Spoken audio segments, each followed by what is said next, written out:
Hello friends, દરેક ગુજરાતીના ઘરમાં લાપસી તો બનતી જ હોય છે. જ્યારે પણ કોઈ તહેવાર હોય કે પછી કોઈ પણ પ્રકારનો શુભ પ્રસંગ હોય ત્યારે લાપસી તો દરેકના ઘરમાં બનતી જ હોય છે. તો આજે આપણે પરફેક્ટ માપ સાથે લાપસી બનાવીશું. એકદમ છૂટી છૂટી અને દાણેદાર પરફેક્ટ લાપસી બનશે. પહેલી વાર બનાવતા હશો તો પણ આ લાપસી એટલી સરસ બનશે કે તમે દર વખત આ જ રીતે બનાવશો. તો ચાલો ફ્રેન્ડ્સ, આજે આપણે એકદમ છૂટી છૂટી ટ્રેડિશનલ સ્ટાઇલ લાપસી બનાવી લઈશું. આ લાપસી દરેક ગુજરાતીને ભાવતી જ હોય છે. તો આજે આપણે એકદમ સરળ અને સૌથી બેસ્ટ રીત બતાવીશ, જેથી તમારી લાપસી એકદમ છૂટી પણ બનશે અને એકદમ સરળ રીતે અને ઓછા સમયમાં બની જશે. તો ચાલો જોઈ લઈએ. તો ભાખરી બનાવવા માટે મેં અહીંયા ઘઉંનો કરકરો લોટ આવે છે તે લીધો છે. અહીંયા તમારે ભાખરીનો લોટ પણ લઈ શકો છો, પણ રોટલીનો લોટ નથી લેવાનો. તો મેં અહીંયા 1.5 કપ જેટલો કરકરો લોટ લીધો છે. તો જ્યારે પણ આપણે લાપસી બનાવતા હોય ત્યારે પરફેક્ટ લોટ લઈએ એ પ્રમાણે પરફેક્ટ મોયણ પણ આપવું જરૂરી છે. તો આ રીતે મુઠ્ઠી વડે એટલું આપણે મોયણ આપીશું તો આપણી લાપસી એકદમ છૂટી છૂટી બનશે અને એનો સ્વાદ પણ એટલો સરસ લાગશે. તો કરકરો લોટ હશે તો લાપસી સરસ લાગશે. ઝીણો લોટ નથી લેવાનો. ઝીણા લોટની લાપસી એકદમ લૂંદો થઈ જાય છે અને આ રીતે છૂટી નથી બનતી. એટલે બને ત્યાં સુધી લાડવાનો હોય કે ભેડકું હોય કે પછી ભાખરીનો લોટ હોય એવો જ લોટની પસંદગી કરવાની. તો તમે જોઈ શકો છો આપણે એકદમ સરસ એવું મોયણ આપી દીધું છે. હવે આપણે પાણી મૂકવાનું છે, એટલે આપણે પાણીનું પણ પરફેક્ટ માપ લઈ લઈએ. તો અહીંયા આપણે 1.5 કપ જેટલો કરકરો લોટ લીધો છે. તો મેં અહીંયા 2 કપ જેટલું પાણી લીધું છે. તો પાણી હજી ઉકળશે એટલે અડધું થઈ જશે.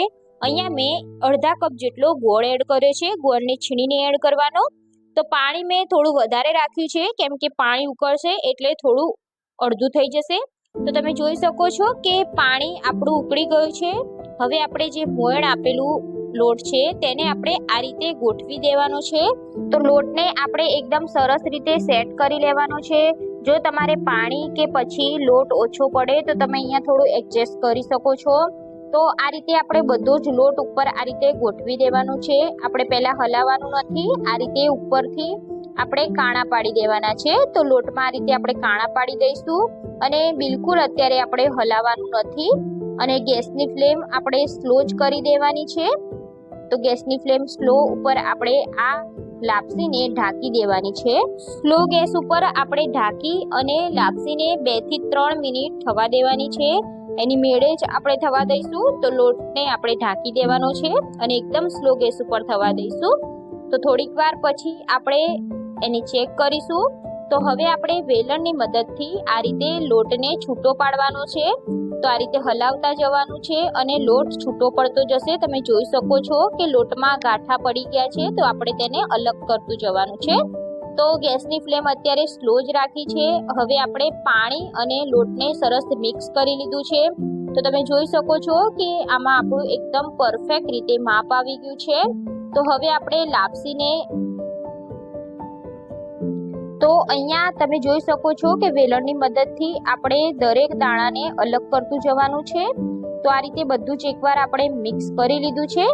હવે આપણે આને તવો રાખી અને પછી આપણે લાપસીને શેકવાની છે. તો એકદમ સ્લો ગેસ કરી દઈશું અને તવા ઉપર આપણે આ કઢાઈ રાખી દઈશું અને આપણે લાપસીને ઢાંકી દઈશું અને 5 મિનિટ જેવું આપણે તેને થવા દઈશું.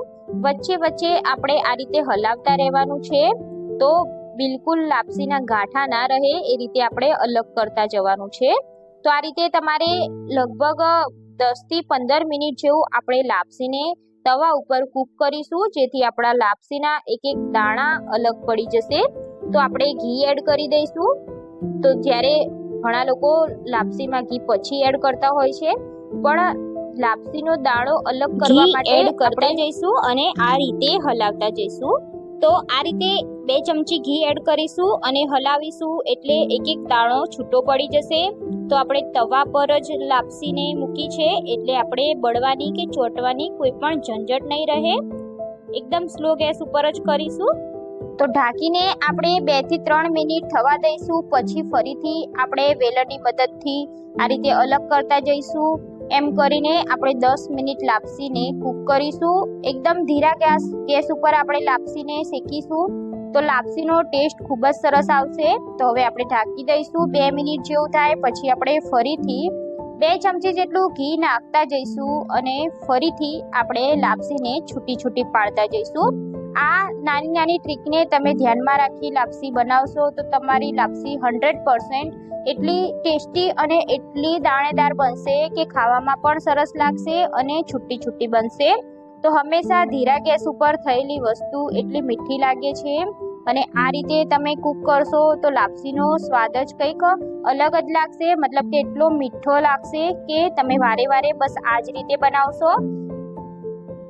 તો મેં અહીંયા ફરીથી આ રીતે ફેવરી દીધું છે વેલણ. હવે આપણે ઢાંકી દઈશું અને ફરીથી 2 મિનિટ જેવું થવા દેવાનું છે સ્લો ગેસ પર. 2 મિનિટ પછી આપણે ફરીથી ચેક કરીશું તો ફરીથી આપણે 2 ચમચી જેટલું ઘી એડ કરીશું. ટોટલ આપણે અડધા કપ જેટલું ઘી એડ કરવાનું છે. જો તમને ઘી ઓછું પસંદ હોય તો તમે અહીંયા ઘી સ્કીપ કરી શકો છો. એના વગર પણ તમે આ રીતે છૂટી પાડી શકો છો લાપસી. પણ જ્યારે ગુજરાતી લાપસી બનાવતા હોય અને ઘી ના હોય તો લાપસીનો ટેસ્ટ જ ના હોય. એટલે ઘીમાં લાપસીનું પ્રમાણ વધારે હોય તો જ સારું લાગે અને ઘીથી લતર-પતર લાપસી ખાવાની ખૂબ જ મજા આવે છે. તો અહીંયા તમે જોઈ શકો છો કે થોડીક જ વારમાં આપણા બધા જ દાણા છૂટા પડી ગયા છે અને લોટ પણ એકદમ સરસ રીતે શેકાઈ ગયો છે. તો જોતા જ આપણને ખબર પડી જાય કે લાપસી છૂટી પણ થઈ ગઈ છે અને એનો દાણો પણ સરસ રીતે બફાઈ ગયો છે.